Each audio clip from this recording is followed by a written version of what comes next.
नमस्कार, नाश्रीकरण एक यूट्यूब चॅनलवर तुमच्या सगळ्यांचं मनापासून स्वागत। आणि आज आहे रविवार आणि आता सकाळपासून पाऊस होता, पण आता पाऊस बऱ्यापैकी थांबला आहे आणि आम्ही आता थोडं आजूबाजूचा परिसर एक्सप्लोर करायला चाललो आहोत।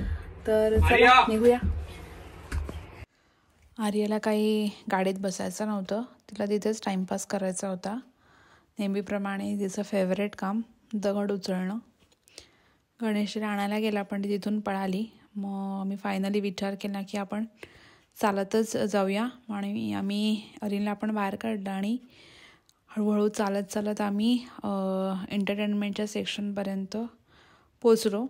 बाहेर जायचा प्लॅन आम्ही कॅन्सल करून टाकला कारण थंड वारा पण सुटला होता आणि जवळपास असं तिथे तो रिमोट एरिया असल्यामुळे आजूबाजूला असं काही फिरण्यासारखं काहीच नव्हतं। त्याच्यामुळे आम्हाला वाटलं की जिथे आपण राहतो आहे तिकडचंच आपण एक्सप्लोर करूया आणि आर्केडमध्ये जाऊन तिथेच काही एंटरटेनमेंटचं प्ले झोन वगैरे आहेत मुलांसाठी, तर ते गेम झोन्स वगैरेमध्ये आपण मुलांना खेळायला सोडूया, म्हणजे तिथे ते पण एन्जॉय करतील। इथे आम्ही चालतच निघालो आहे आणि खूप मोठी प्रॉपर्टी आहे ती, तुम्ही बघू शकता, इतकं सुंदर होतं। काही काही कॅरेवन आहेत ते मोठे पण होते आणि इथे प्रकार होते सिल्वर, ब्रॉन्झ, गोल्ड। तर ज्या आमचं होतं ते सिल्वर होतं। तर जर तुम्ही गोल्ड वगैरेचं घ्याल तर त्याच्या आतमध्ये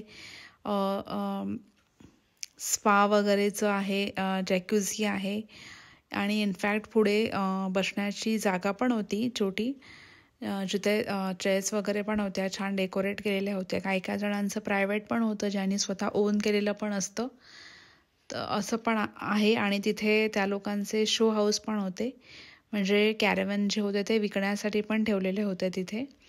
तर हे नॉट एक्झॅक्टली की हेवन कॅरेवन पार्क जे आहे त्याची प्रॉपर्टी आहे, त्याच्या आतमध्ये त्यांनी स्वतः प्रायव्हेट सेलसाठी पण ठेवलेले होते जे तुम्ही बाय करू शकता। जसं आपण हाऊस हंटिंगला जातो तसं इथे कॅरेवन पण लोक परचेस करतात ॲज अ सेकंड होम म्हणून। आणि ही प्रॉपर्टी खरंच फार सुंदर आहे कारण एकदम जवळच समुद्र बीचला लागूनच आहे, त्याच्यामुळे खूप वर्थ आहे प्रॉपर्टी। पण ऑफकोर्स रिमोट एरिया आहे, नेटवर्क तर खूपच खराब होतं तिथे, मे बी कदाचित सी जवळ असल्यामुळे नेटवर्कचा बऱ्यापैकी आम्हाला प्रॉब्लेम झाला। पण ठीक आहे, जर सुट्टीवर आलो तर फोन जरा बाजूलाच ठेवून एन्जॉय केलेलं चांगलं असतं। तर आता बघा, आभाळ पण बऱ्यापैकी आलं होतं, आम्हाला वाटलेलं पाऊस येईल पण पाऊस नाही आला। पाऊस ॲक्च्युली सकाळी पडून गेला होता, पण आभाळ बऱ्यापैकी ढगाळ होतं आणि वारा तर खूपच होता, त्यामुळे जरा थंडीच लागत होती। आम्ही ऑलमोस्ट आता पोचतच होतो। ॲक्च्युली ते 7-8 मिनटाच्या वॉकिंगवरच होतं, पण आमच्यासोबत लहान मुलं होती दोघं आणि ते प्रत्येक ठिकाणी 2-2 स्टेपला थांबतच होते, त्यांना प्रत्येक ठिकाणचं ते बघायचं होतं, त्याच्यामुळे थोडा आम्हाला लेट झाला पोचायला। पण त्याच्यामुळे कदाचित आजूबाजूचं बऱ्यापैकी बघत आम्ही पोचण्याचा प्रयत्न करत होतो।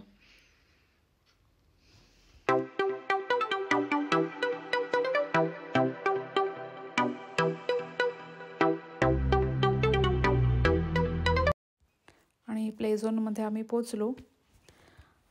दोघांना पण काय बघायची गरज नाही, ते दोघं फार छान एन्जॉय करत होते। या गेमवर जाऊ की त्या गेमवर, असं त्या दोघांचं चाललं होतं। इथे अरिन स्लाईडवर बसला आहे आणि नेहमीप्रमाणे तो उलटा येतो आहे, ती त्याची खासियत आहे। त्याला कधी पण सरळ उतरायला सांगितलं पण तो कधीच येत नाही, पण तो त्याचं ते एन्जॉय करत होता। आणि आर्याला इथे एका राऊंड गेमवर बसवलेलं, खूप मस्त होतं ते आणि तिने पण एन्जॉय केलं। अरिनला त्याच्यावर बसायचं नव्हतं, तो खाली उभं राहून त्याची तिकडची लाईटिंग एन्जॉय करत होता। आर्याने फार छान एन्जॉय केलं।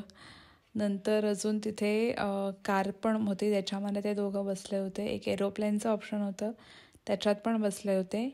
आणि आमचे जे फ्रेंड्स होते त्यांची पण काही मुलं होती, तर त्यांनी एकत्र ते राऊंडमध्ये पण एक छान एन्जॉय केलं।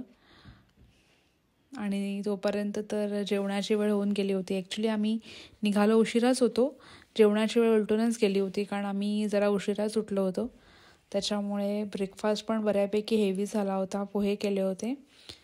आणि त्याच्यामुळे आम्हाला निघायलाच 12:30 वगैरे वाजले आणि इथे आम्ही जवळजवळ 2-2.5 तास तर होतोच. आणि मग त्याच्यानंतर तिथेच फिश अँड चिप्सचं ऑप्शन होतं जे आम्ही घेतलं आणि ते आम्ही घेऊन आम्ही परत आमच्या कॅरेव्हनमध्ये आलो आणि तिथे आम्ही ते मील एन्जॉय केलं.